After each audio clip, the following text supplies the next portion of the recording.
The philosophy of Rocky IV. By the end of Rocky III, Rocky accepts that everything changes, but we have total free will. Takes a hell of a man to change, and it did it. You're gonna prove it to him tonight, right? Right. We choose our desires. I don't want this no more. In that case, the Eye of the tiger, man. the passion, want, and desire for the fight. That's something we choose to have.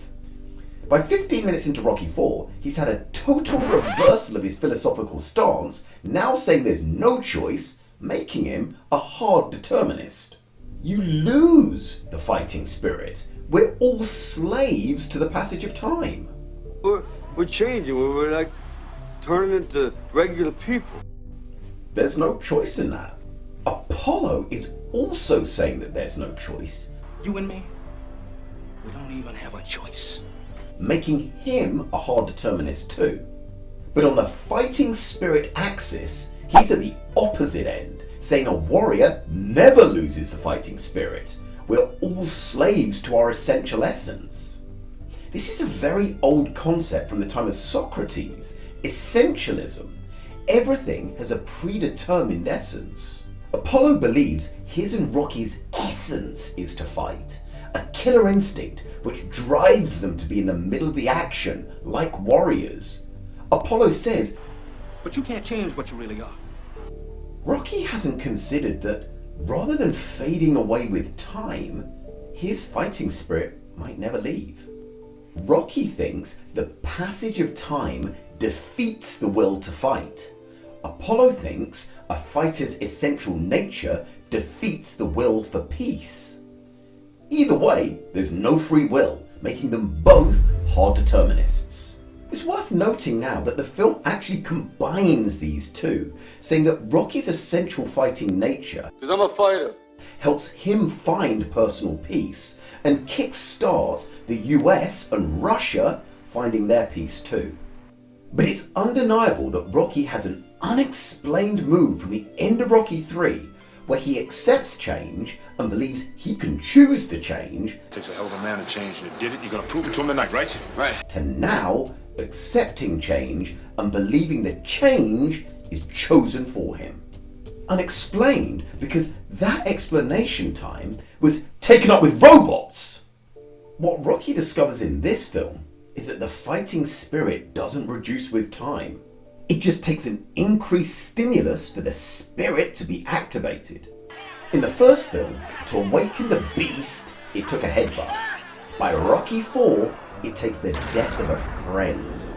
While it's true that time passes and it looks like that causes the fighting spirit to diminish, it's actually correlation, i.e. it happens at the same time. It's not causation. It doesn't cause it. Back to that scene. Stallone loads so much into a few small scenes rather than titrating the ideas through the narrative of the film that I think the impact is lost. He then fills the rest of the film with distractions and music videos. The film resolves the issue of hard determinism and free will like this. Who we are is predetermined and we have no choice. We can't change it. Because I'm a fighter.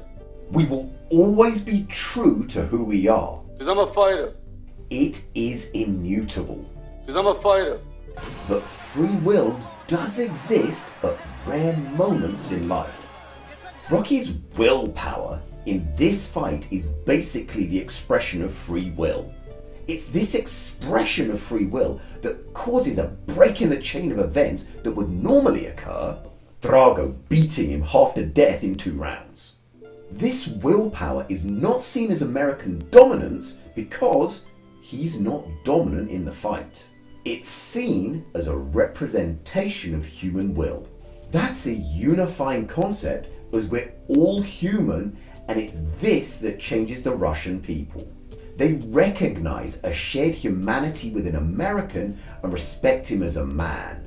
They get away from seeing him as a representation of America and American ideology, and they see him as someone who acts in that ring as they would like to act if they were in that ring having to fight.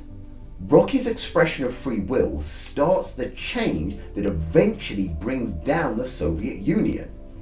This is a kind of soft determinism. Now, the obvious argument against this is that every Russian who changed didn't choose to change that night, and Rocky didn't choose to change either. The events unfolded and their emotional reaction was outside of any of their control. Their reaction was also predetermined by what was unfolding. So perhaps Stallone was just saying that change is possible, and he leaves the question of whether it's predetermined or free will alone. However, with this line, If I can change, and you can change, everybody can change! I don't think that Rocky is just observing a truth that has been obscured by 40 years of Cold War. I think that Stallone might be saying that emotions change. They are mutable. This tells us that our emotions, how we feel, are not who we are. Temporary states aren't who we are permanently. How you feel isn't who you are. Again, this is a very clear message about identity. How you feel can change with new data. So don't get stuck thinking your feelings are you. Data and experiences give a different perspective. Getting to know someone and seeing how they handle adversity tells you who they are. How you handle adversity, especially adversity you sought out, tells you who you are. This is a very important message nearly 40 years later for those struggling with their identity and feelings that consume them.